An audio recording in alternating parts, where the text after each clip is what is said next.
বন্ধুরা, তোমাদেরকে কবিতাস ফুডে স্বাগত। আজকে করব অনুষ্ঠান বাড়ির ফুলকপি রোস্ট। এটা অপশনাল, ইচ্ছে না হলে দেবে না, শুধু ফুলকপি দিয়েও করা যাবে। আমি ফুলকপিটা হালকা একটু বয়েল করে নিয়ে দিয়ে দিচ্ছি। আজকে আমি ফুলকপি রোস্ট সরষের তেলে করছি, তোমরা চাইলে এটা ভেজে নেব।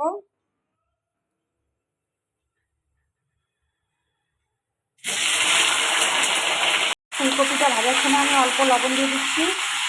জন্য মশলাটা রেডি করে নিব।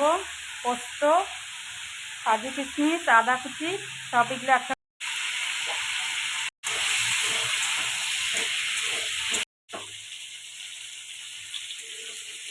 ফুলকপিগুলো ভাজা হয়ে গেছে, আমি নামিয়ে নেব। একটা তেজপাতা, শুকনো লঙ্কা, দালচিনি, এলাচ ফোড়ন দিয়ে দিচ্ছি।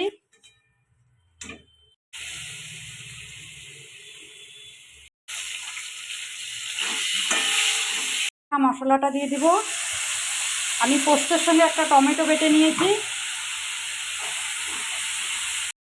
হাফ চামচ লঙ্কার গুঁড়ো, লবণ, চিনি দিয়ে দিচ্ছি।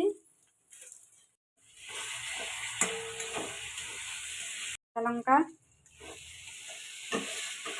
মশলাটা কষানো হয়ে গেছে, আমি ভেজে রাখা ফুলকপিগুলো দিয়ে দিব।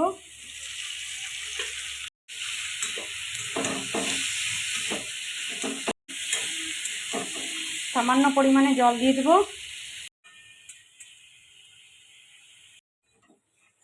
ফুলকপি রেসি হয়ে গেছে, নামিয়ে নেব। আলু ফুলকপির রোস্ট নামিয়ে নিয়েছে।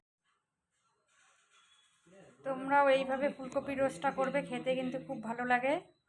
তোমাদের এই রেসিপিটা ভালো লাগলে লাইক, শেয়ার, কমেন্ট, সাবস্ক্রাইব করে দিবে।